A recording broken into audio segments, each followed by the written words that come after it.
বন্ধুরা, বাংলাদেশের মানুষ ভারতে কেন?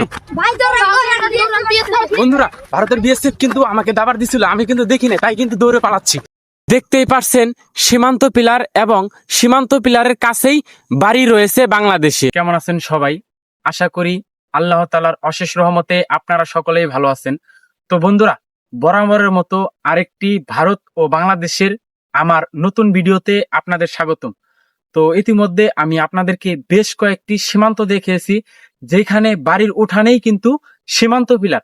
আজকের ভিডিওটা অন্যান্য ভিডিওর মতোই হতে চলেছে, তাই আশা রাখছি ভিডিওটার শেষ অবধি আপনারা আমার সাথেই থাকবেন।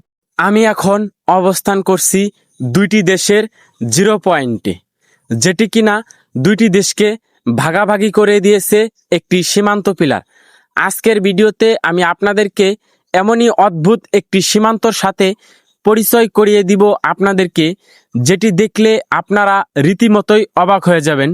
এটি হচ্ছে বাংলাদেশের শেষ একটি বাড়ি, এবং এই বাড়ির উঠানেই কিন্তু রয়েছে সীমান্ত পিলার। তবে এইখানে কিন্তু নেই কোনো কাঁটাতারের বেড়া, তবে রয়েছে শুধু ভারতের যে বিএসএফরা পাহারা দেয় তাদের একটি ক্যাম্প ও টং কিন্তু এখান থেকে দেখা যাচ্ছিল। অর্থাৎ দুইটি দেশের জিরো পয়েন্ট থেকেই, এই বাড়ির উঠান থেকেই এই ক্যাম্পটা কিন্তু আমি আপনাদেরকে দেখাতে পারছিলাম। তো বন্ধুরা, আসুন একটু সামনে যাওয়ার পরেই আপনাদেরকে সীমান্ত পিলারটা দেখাবো। তো বন্ধুরা, এ হচ্ছে দুইটি দেশের সীমান্ত পিলার। এই দিকটাতেই লেখা রয়েছিল ইন্ডিয়া, আর পিলারের এই পাশে লেখা রয়েছিল বাংলাদেশ। অর্থাৎ দুইটি দেশের জিরো পয়েন্টে দাঁড়িয়ে আপনাদেরকে দেখানোর চেষ্টা করছি এই বাড়িটাই হচ্ছে বাংলাদেশের একটি শেষ বাড়ি। ও দেখতেই পারছেন বাড়ির উঠানেই কিন্তু সীমান্ত পিলার ও ভারতের বিএসএফদের পাহারা দেওয়ার একটি টং। আর এখানে ভারতের একটি নাগরিক কিন্তু কাজ করছিল। ও আপনারা জানেন যে কাঁটাতারের বেড়ার 150 গজ বাহিরে এই সীমান্ত পিলারগুলো থাকে। এখানে কিন্তু কোনো কাঁটাতারের বেড়া নেই, এটি হচ্ছে খোলামেলা একটা সীমান্ত। তবে ভারতের বিএসএফরা এই সীমান্তগুলো খুবই ভালোভাবে টহল দিয়ে থাকে।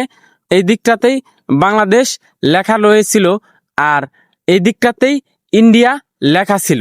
আর এটি হচ্ছে এমন একটি বাড়ির উঠান, যেই বাড়ির উঠানেই কিন্তু ভারতের সীমান্ত পিলার ও বিএসএফদের পাহারা দেওয়ার টং ও ক্যামও কিন্তু এইখান থেকে দেখা যাচ্ছিল খুবই সুন্দরভাবে।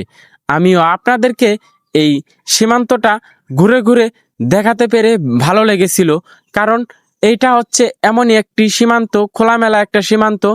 এইখানে কিন্তু নেই কোনো কাঁটাতারের বেড়া। বন্ধুরা, এ হচ্ছে ক্যাম্প, আর ক্যাম্পের এই দিকটাতেই আপনাদেরকে দেখালে দেখতে পারবেন নেই কিন্তু কোনো কাঁটাতারের বেড়া।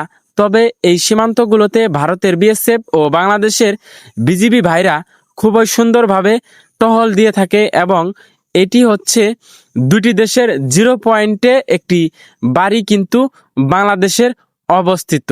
এই বাড়ির উঠান থেকেই দেখা যাচ্ছিল দুইটি দেশের অবাধেই ভাগাভাগি হওয়ার একটি দৃশ্য, যেটি কিনা আপনাদেরকে অবাক করে দিয়েছে। ইনি হচ্ছে বাংলাদেশের মানুষ, তিনি কিন্তু ভারতের জমিতে প্রবেশ করেছে। আর ওই যে সামনে দেখতে পারছেন কাঁটাতারের বেড়া নেই, তবে বিএসএফদের পাহারা দেওয়ার একটি ক্যাম্প রয়েছে। আর আমি কিন্তু অন্য আরেকটি বাড়ির উঠানেই দাঁড়িয়েছিলাম, আর ইনি হচ্ছে বাংলাদেশের একটি নাগরিক। সে কিন্তু ভারতের 150 গজের ভিতরে প্রবেশ করেছে, তাই আমি আপনাদেরকে জুম করে দেখানোর চেষ্টা করছিলাম। তো বন্ধুরা, এখানে আরেকটি মানুষ কিন্তু ভারত থেকে আসছিল তার জমি দেখার জন্য। আর এই দিকটাতেই রয়েছিল বাংলাদেশের আরেকটি বাড়ি, যেই বাড়ির উঠান থেকেই ভারতের ক্যাম্প দেখা যাচ্ছিল।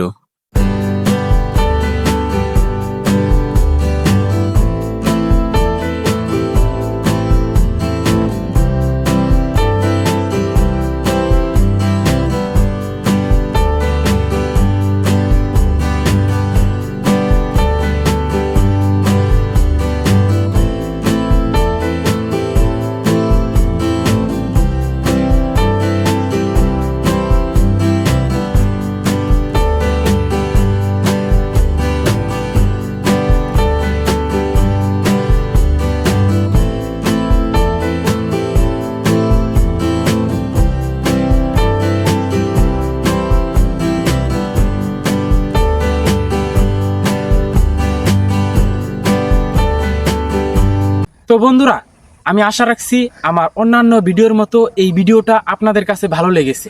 তাই ভিডিওটাতে একটা লাইক করে দিবেন। আর সকলেই ভালো থাকবেন, সুস্থ থাকবেন। দেখা হচ্ছে পরবর্তী কোনো এক নতুন এপিসোডে। সকলেই ভালো থাকবেন, সুস্থ থাকবেন। আল্লাহ হাফেজ।